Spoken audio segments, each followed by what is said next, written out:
Hello, YouTube. We're back! That's right. And we're back with Terminator. And this is our 20th episode. We're going to talk about the Terminator franchise. I'm Hellhound. I'm Spellbinder. And we decided to switch it up a bit. Now, I'm on this side of the couch. Because I'm deaf and... Oh, wait, this here. Oh. Wait, we always do it like this. It's not switching it up at all. No, usually I'm on that side, you're on this side. No, you're always on this side. You sure? Yeah. Oh, well shoot. Still, I bet you guys didn't see that coming. No. Yeah. I didn't see that squirrel on your face coming either. What squirrel? That's... Hey, it comes and goes. Anyway, yeah, the Terminator movies. This has been my favorites. When I was a kid, I loved the first two Terminator movies. This is way before Terminator 3 came out, and I just adored them. Like, I watched them over and over and over. I've probably seen them more than any other movie, actually, that I have, even, like, most of the horror ones. Ironically, we almost didn't get Arnold Schwarzenegger. We would have gotten... who was it? Denzel Washington or O.J. Simpson? Yeah. That's both of them, wasn't it? I don't know about Denzel Washington, but yeah, O.J. Simpson was originally considered for the Terminator, but they said he was too nice to be believed as a killer. We were supposed to get Arnold Schwarzenegger to guest star in this video. He was going to come and talk about it a little bit, but, you know, he couldn't make it for whatever I'm the governor of California. Yeah. I'll be back. It's not a tumor. But yeah, anyway. The original Terminator came out in 1984, starring Arnold Schwarzenegger, Michael Biehn, He was so skinny in that movie. Michael Biehn? No, Michael well, Biehn? yeah, he was, but Arnold Schwarzenegger. Yeah, well, God, that was back in the 80s when he was like, when, you know, he was bodybuilding. He looked like he could pick up a freaking car. He was freaking Yeah, but he hadn't hit ripped. the juice yet. He was huge. What's that? The he hadn't steroids? hit the juice yet. Yeah. God, he looked like he was freaking ripped. If anything, that kind of took away from, like, the people that could be cast for, like, his movies. Like, I know. Like, in Predator, it was supposed to be, like, Jean-Claude Van Damme was the Predator. Yeah, They true. thought, like, no, let's get somebody else bigger. Well, the thing about Terminator is, like, he's supposed to be an infiltrator. Arnold Schwarzenegger kind of stands out. He's a huge guy. He's got a unique voice, you know, Austrian accent. He kind of stands out. Originally, he was supposed to be Kyle Reese, which eventually went to Michael Biehn. But then when he read the script, he asked for the villain's role. This is after O.J. Simpson. And Michael Biehn almost didn't get cast because when he came to do, like, the reading for the movie, he had just finished, like, I think it was, like, Fiddler on the Roof. He was still talking in an accent. Yeah. Yeah, I remember that. Yeah. And it's weird because, like, when he does talk to me, he kind of has an accent. Yeah, a little bit. Sometimes you can hear it. But he did a hell of a job, though. I mean, he's very believable. He probably gave the best performance in that movie. I mean, Schwarzenegger was good, too, but, you know, acting like a robot, he didn't really have many lines or... He was acting like a robot? If anything, I didn't like Michael Bihn's death. It kind of seemed like dumb, to be honest. Yeah, I know. But, I mean, it kind of makes sense, you know, the story. And he ended up being the father of John Connor. So, the first movie, it's just like a perfect, like, it's like a cycle. Like, he goes back in time, he's John Connor's father. Then, you know, years and years later in the post-apocalyptic future, and the machines have taken over, and it's like a war between the humans and the robots. You know what I understand? He sends them back. The way the first movie sets it up, like, he's in charge, he's leading this whole thing, and when we get to the future, he's just another grunt. Yeah, pretty much. But, what's that got to do? Like, you find out one of the guys you got sent back is your dad. You gotta wonder, do I send him back to fuck my mother? I know, it's kind of weird. But otherwise, he'll never exist. Time travel always gives me a headache. It's always really confusing. So unless it's Back to the Future or The Terminator, I usually don't watch movies of time travel because they just really piss me off. And they just like, because I'm too analytical. But, yeah, but John Connor, the character himself, he wasn't in the first movie, of course, only mentioned. But he's always been played by a different actor, and they've always been very, very different. You know, in part 2, he's played by Edward Furlong, you know, the same kid who was in Pet Sematary 2, and then eventually was in Crow, Wicked Prayer, which is one of the worst sequels of all time. And his career's pretty much dead. The fourth one. The one that everybody forgot. And for good reason. I only have, like, the collection with, like, the first 3. You're not missing anything. Yeah. And yeah, he's like, he looked like he was going to grow up to be like a big star, but yeah, he kind of got into drugs, and yeah, he's just a mess. But anyway, Nick Stahl plays him in the third movie, and he looks nothing like a grown-up Edward Furlong at all. He's about as far as you can get from it. He's got like blondish hair, he's got a totally different facial structure. So I always thought, like, well, what if, like, John Connor got a facelift so that if another killer machine comes back in time to kill him, even though they try to prevent Judgment Day at the end of the second movie... what if he's not really changing because, like, different actors, but what if it's, like, every time it's back, it's a different person he sends back instead of Kyle Reese, so, like, that's why he looks different in the other movies. Oh, yeah, could be. Anyway, Terminator 2 is the best movie. yeah, most people think so, and I can definitely see why. But my favorite will always be the original because it's like the most horror out of all of them. It's like, it feels like a horror movie. It feels like it's kind of like a slasher thing. It's kind of like Halloween, but like with a more sci-fi twist. And those future scenes of the post-apocalyptic wasteland, the machines taking over, were done very well. They're very gritty, very gloomy. Just like wow, you really feel the hopelessness. You see people just like they're just suffering and miserable. Like James Cameron, who's one of my favorite directors of all time. Well, he used to be. I don't like some of his recent work, but yeah, Terminator 2, and Aliens, speak for themselves. And Piranha 2: The Spawning, which is the best movie about flying killer piranhas ever made. He did a bang-up job on the Terminator. I thought Kyle Smalling, how the Terminators adapted to them. Originally they were just wearing see-through skin because you could spot them really easy, but then it started using dogs and then they got more the advanced. Dogs could sniff them out, yeah. Which how does that work, anyways? Yeah, good question. Well, what I don't understand is, okay, they replaced the 600 series that they mentioned in the movie because they had rubber skin, their easy spot, with the T800s, and the T101 is the model. That's the Arnold Schwarzenegger T800. The fans have kind of speculated over the years. It's kind of confusing, but so if there's so many T101s, they all look the same. How are they going to be good for infiltrating? I mean, they don't have rubber skin; they have real skin this time, but they all look the same. It's like, hey, that guy kind of looks like the last Terminator. It's just like, I mean, it's. But I did like how it got to a point where John Connor sees that Terminator, thinks, "Oh, I must have sent him back from the future." Or something. Oh yeah, that can work that way too. Yeah, they can send him to kill John Connor because his emotional attachment. It worked. He was kind of like a father figure. Yeah, actually did. When they mentioned that in Terminator 3: Rise of the Machines. Which, when I was a kid, I could not wait for that to come out. I was just waiting and waiting. I was like, I can't believe that we're getting a Terminator 3. It's the lead up in the beginning part was good, but then when they got to going to the base, it got kind of weird. Well, it kind of just felt like a rehash of Terminator 2, but not as good. I mean, it's okay. I don't mind. I think it's cool they have a female Terminator played by Kristanna Loken, who played the TX. She was pretty cool. I knew they'd do that eventually. I thought she could have done more. Yeah, she didn't have many lines, and she kind of she seemed like she mimicked Robert Patrick's performance as the T-1000 from T2.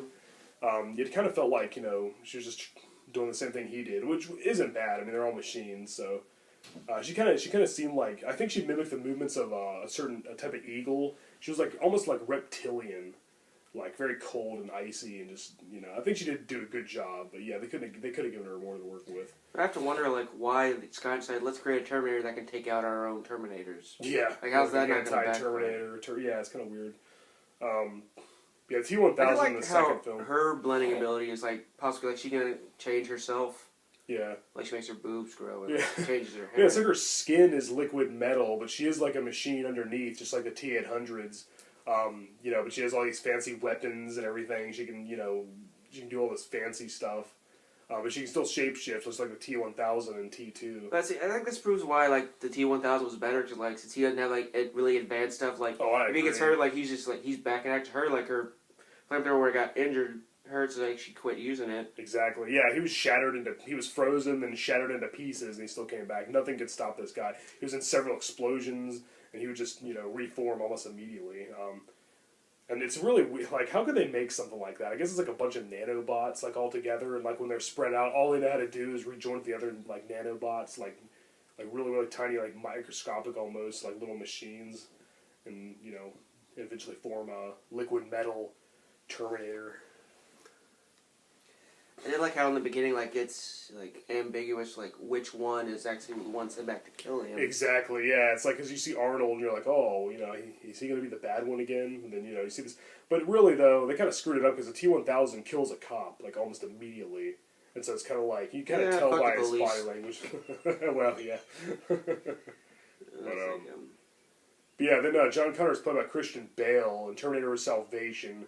Now, Salvation was a good movie, but honestly, I knew it was the necessary step, but I didn't really want to see a movie take place in the future, with all the post-apocalyptic. I knew it had to happen, and I'm glad it did happen.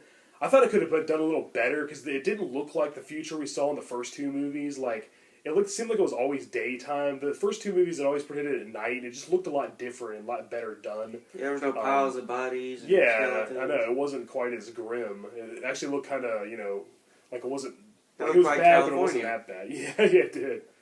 But like, you know, what I didn't understand is that, like, that guy, I can't remember his name, like, is Marcus something. Like, okay, so Skynet has him sign something, and he turns into a robot.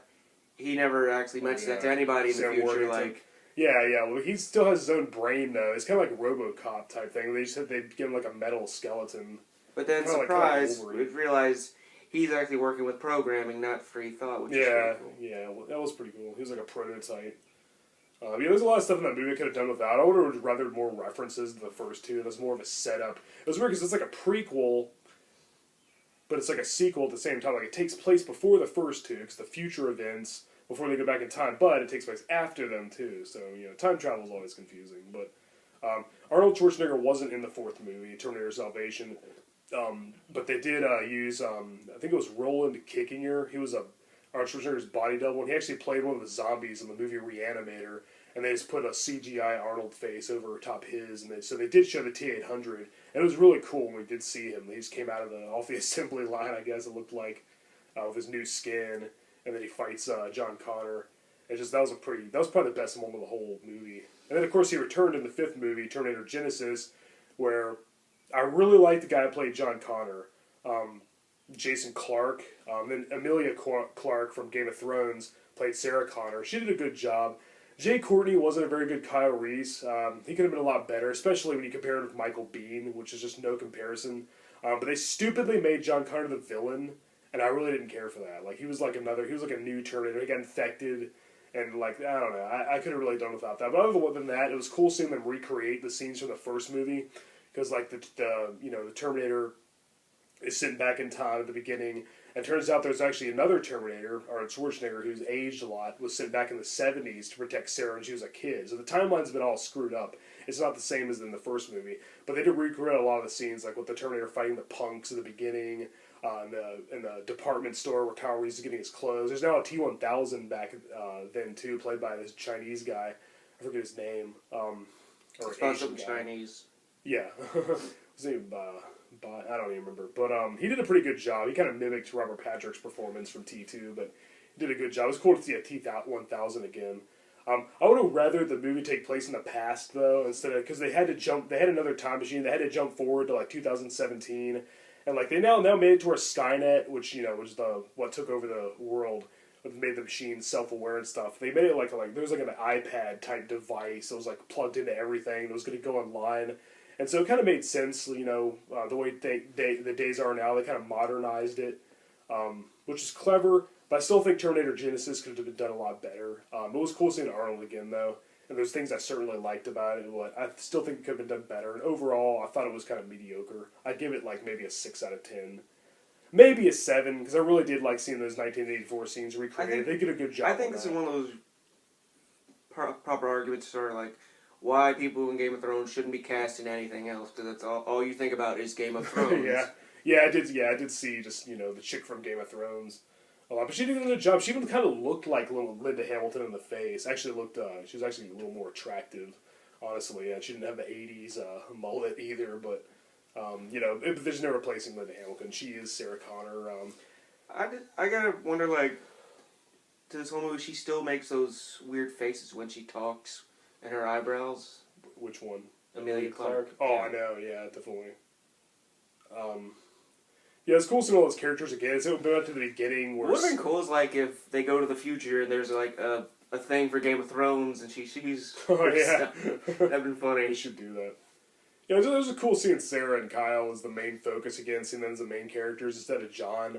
I didn't like what they did to John, especially since I really liked Jason Clarke. I liked him better than Christian Bale and Nick Stahl. He was the best John Connor since Edward Furlong in Part 2. Who a lot of people say they don't like Edward Furlong. He was too whiny and annoying. But, I mean, come on, he was a kid. What do you expect? I think he did a good acting job. He was very believable. Some of his emotional scenes. He didn't want his mom to go kill an innocent. He was so, like, he was all for saving the human race. He didn't want innocent people to be killed. And his chemistry with Arnold Schwarzenegger's Terminator was really done really well. Who, of course, he's the good guy this time. He's a protector. I thought that was done really well. The confusing thing is, as I said, all the T-101 models look like Arnold, so it's hard to infiltrate. And there's all kinds of other, holes, like on the time travel angle. You really think about it, it's like, wait a minute, this doesn't, But, for time travel, you just kind of turn your brain off and kind of enjoy the ride. And I know the Terminator movies are like kind of intelligent, and they're really well written and well done. But still, time travel just kind of automatically kind of makes it so it's you're just watching a movie. But they're so enjoyable. Definitely one of my childhood favorites. And I was thrilled when Terminator 3 came out. Like that was one of my long-awaited movies. Yeah, I gotta wonder, if, Skynet has Arnold Schwarzenegger, locked up somewhere, the robot goes down the thing. Yeah. Open up, Arnold Schwarzenegger. Yeah, pretty much. Arnold Schwarzenegger. Well, there's a deleted scene in Terminator 3, Rise of the Machines, where there's a guy working for Skynet, and, he was doing a commercial, and he had this weird southern accent, and he was like, yeah, hey, it's me. It showed, the model for the Terminator. He was going to be, they were going to use him. Or he was like a general in the military or something, I don't know. I think his name was Sergeant Candy. Yeah, it was a deleted scene. And, he had a southern accent. And somebody said, I don't know about the voice. And some other scientist was like, we can fix it, So, oh, yeah. Right. And so that kind of explains how they, got the likeness for the Terminator. It's kind of interesting. One thing that's funny is, they all come up with similar and all look the same. But the Terminator in the first movie looks a lot different from the one in the second and third movies. He had, a different hairstyle. And it was significantly more muscular, too, so... But, of course, it's just the obvious answer is Arnold Schwarzenegger aging. I think it's funny when, after he, when he's talking to Sarah on the phone, pretending to be her mom, he's like, I love you too, sweetheart. I just cracks me just seeing Schwarzenegger say that line in her voice. And then I have another question. Yeah. Okay, so it knew where her mother lived, but still went to, 4 different other houses shooting somebody before figuring out, oh, wait, that's her. Get her. Sarah? Yeah.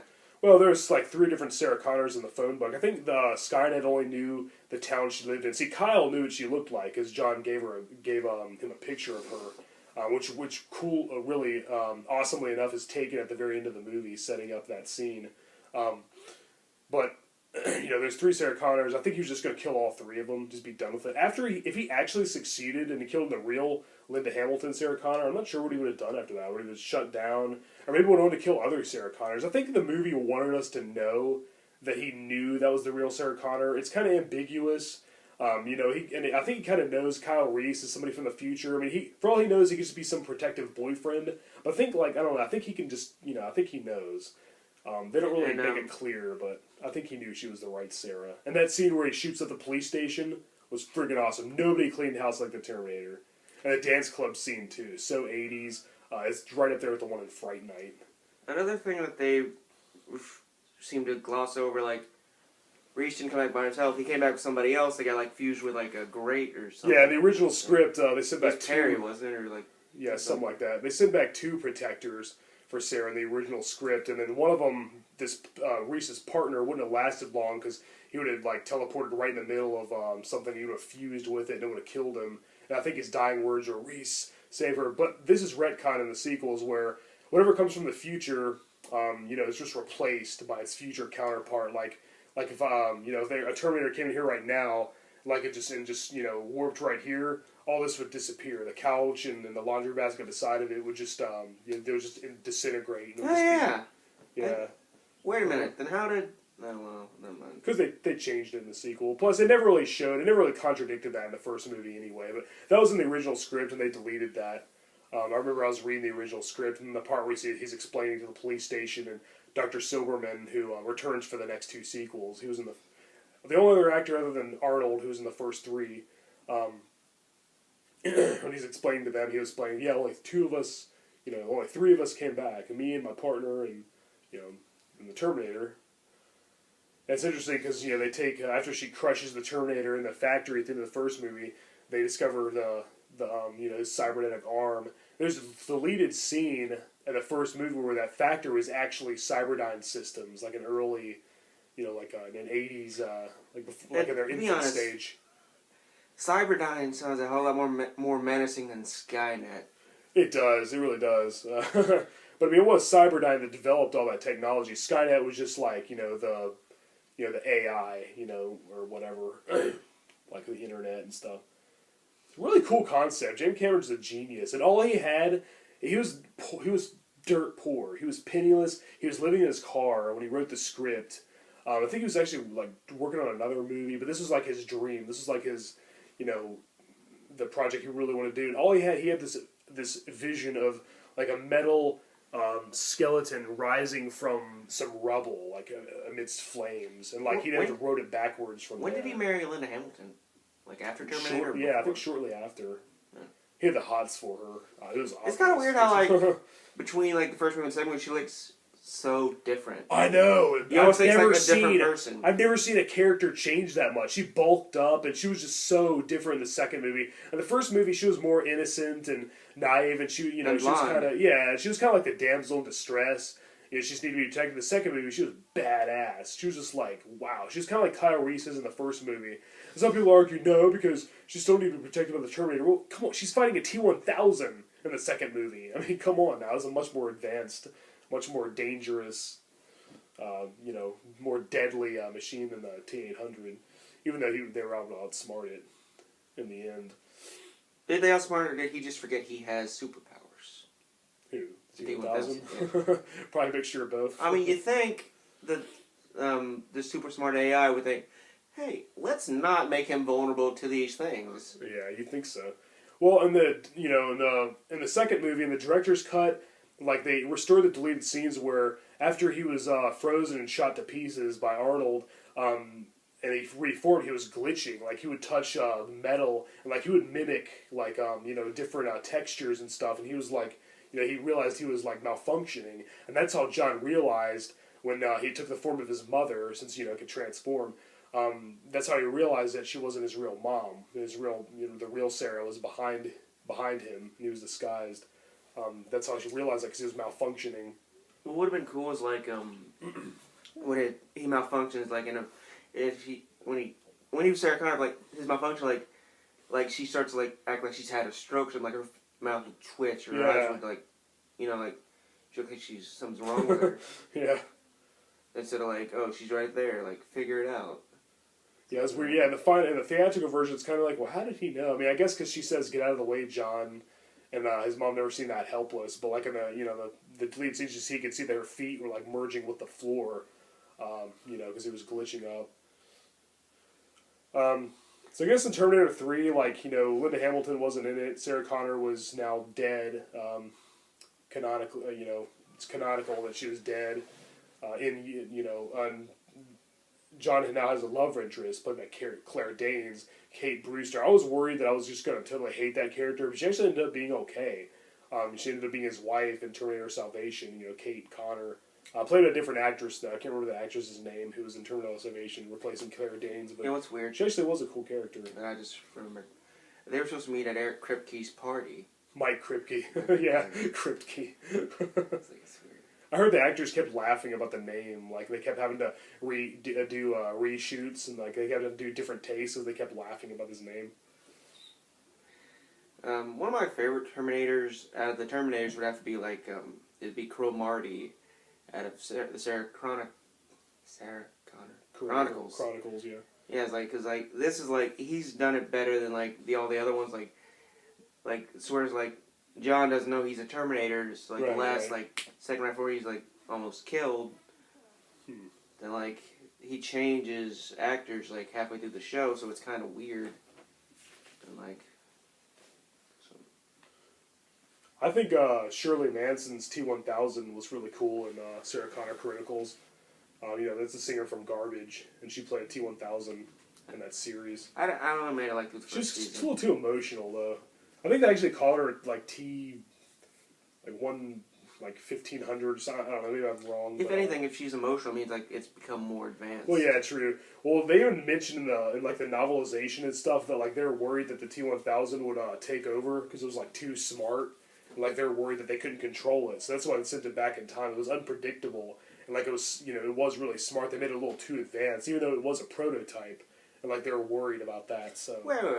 Because they only made one of them. Well, what's Connor have to be worried about it taking over? They're already in charge.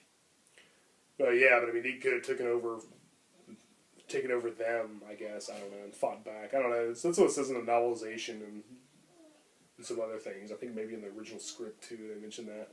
What I don't understand is in the first movie, it says that the time displacement equipment is like generated by the field generated by a living organism, so nothing dead can go. Only, the Terminator can go because it's surrounded by living tissue. It's real living tissue. It's not synthetic, artificial stuff. They actually grew themselves. How the hell did the T-1000 get back in Terminator 2? And then the TX in Part 3? I mean, I guess you can just obviously say that the time displacement equipment is more advanced, like they made a better one or something. And another thing, like, if that's the case, why didn't they, like take weapons, like, wrap it in, like, meat or something? That's what I always think. Like, just wrap it in, like, a flesh sack or something. Some advanced weapons. I don't know, I guess they just never... I guess take it wasn't... take a pig or something. I guess they never actually thought people would ask questions about this. Yeah, they thought nobody noticed. But, oh god, in this age, the internet age, where everybody analyzes and nitpicks every little thing... I mean, they didn't know it was going to be like that back in 1991 when they made Terminator 2.